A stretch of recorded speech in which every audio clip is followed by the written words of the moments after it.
etinga minga na nzoto ekomi konyokola molimo na ngai.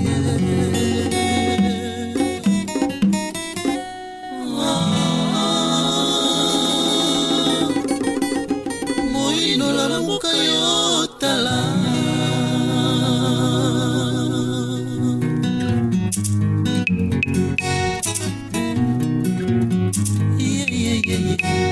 Nakolela oh mwana mawa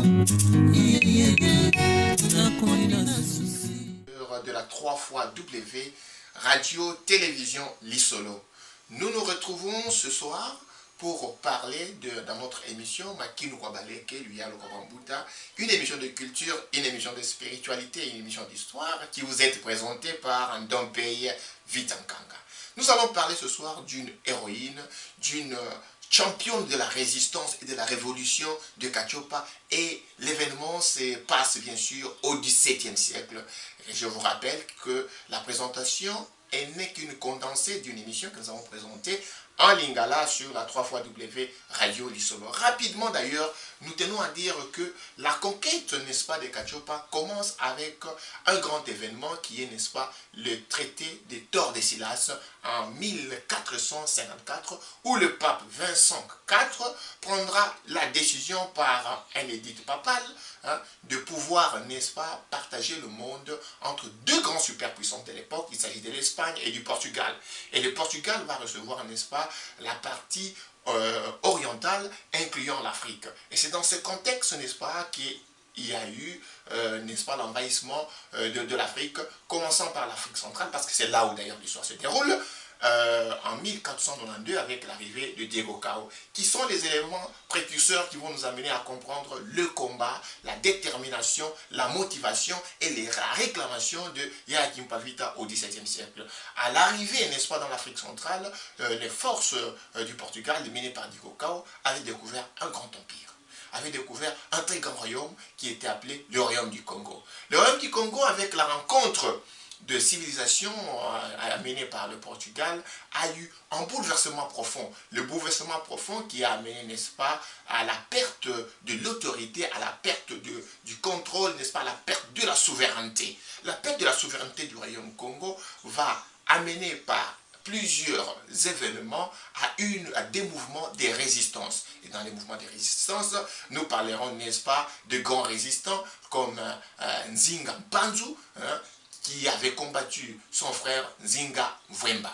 Et nous allons aussi parler du grand roi Vitankanga, qui était opposé, n'est-ce pas, à l'exploitation illicite, n'est-ce pas, du fer et du cuivre dans la région d'Indamba, et aussi l'exploitation du Nzimbu dans la même rivière qui constituait le poumon de l'économie du royaume Congo, qui était basé, n'est-ce pas, dans la production de Nzengo, c'est-à-dire de la houe.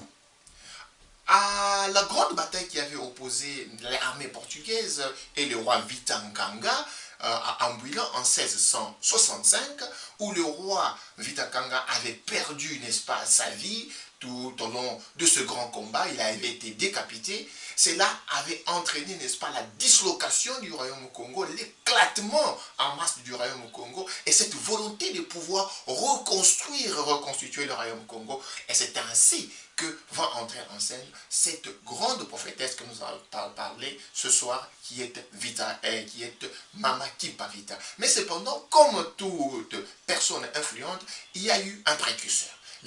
La précurseur dans l'histoire, il s'agit de Mama Mafuta, qui avait participé, n'est-ce pas, à la bataille d'Anguilla et qui était témoin oculaire, n'est-ce pas, de la mort du grand roi Vitankanga, qui avait laissé, n'est-ce pas, un testament éloquent, un testament qui demandait à ce que le Congo doit viser à la réunification. Et la réunification du Congo était dans le cœur de tout peuple, de tout membre de la société de l'époque, un élément crucial. Tout le monde visait à ce que le Congo puisse un jour redevenir un. C'est ainsi que les deux branches qui étaient issus de cet éclatement, l'un qui était contrôlé par le roi Jean III et l'autre qui était contrôlé par le roi Pierre IV, tous du roi Congo, avait, n'est-ce pas, avait quitté la ville de Mbanza-Nkongo qui avait été détruite, brûlée et démantelée en toutes pièces avec une interdiction formelle de la part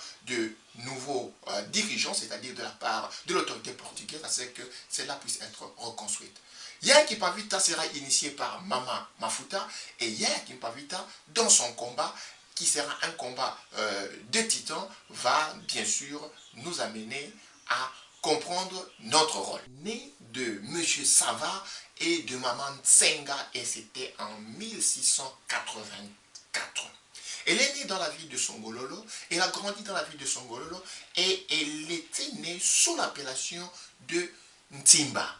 L'appellation de Ntimba, ce n'est que lorsqu'elle a été baptisée au nom de Marguerite Béatrice, qu'elle a pris le nom de Ntimba Béatrice. Après son initiation Kimpasi, sous la conduite de Maman Mafuta Fumaria, elle a pris l'appellation initiatique de Yaya Kimpavita.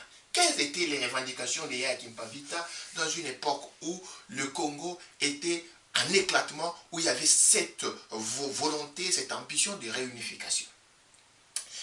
Les premières notifications de Yaya Kimpavita, qui avait compris que pour réunifier le pouvoir politique, il fallait réunifier le pouvoir spirituel et le pouvoir, n'est-ce pas, scientifique.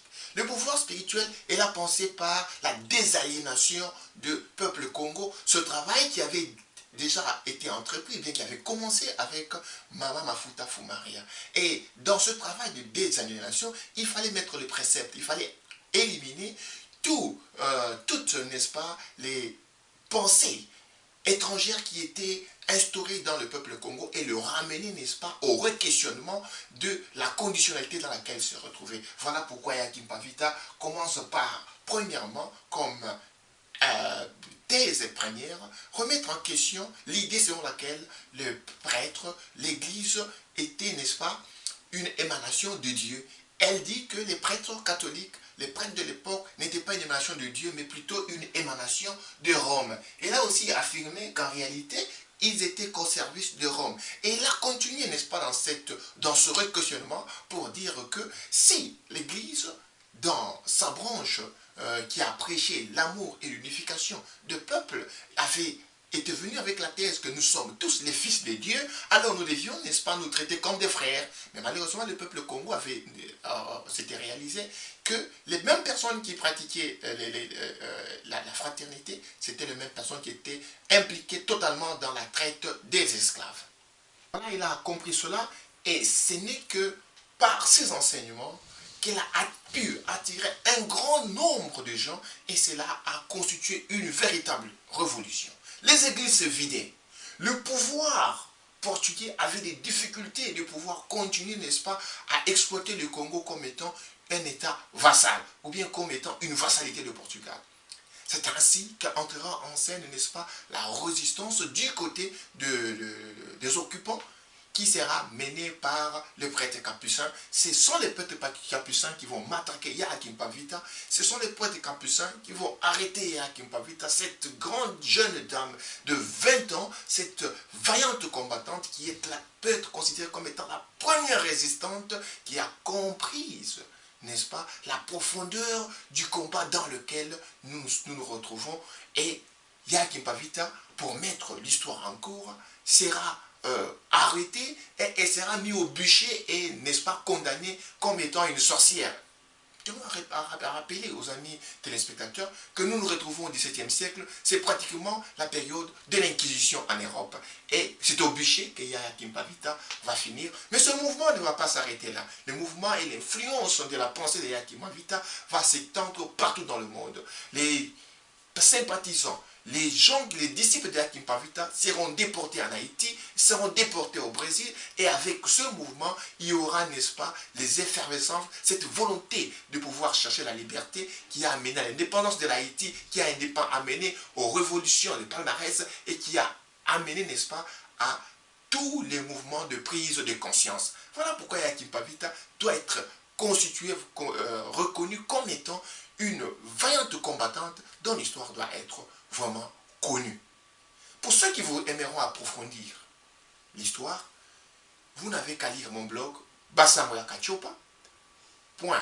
blogspot.com, où vous allez retrouver en intégralité une version africaine de l'histoire des Yaki Pavita, une présentation africaine en long et en large par rapport à la présentation condensée que nous venons de proposer. Merci beaucoup à tous les amis téléspectateurs.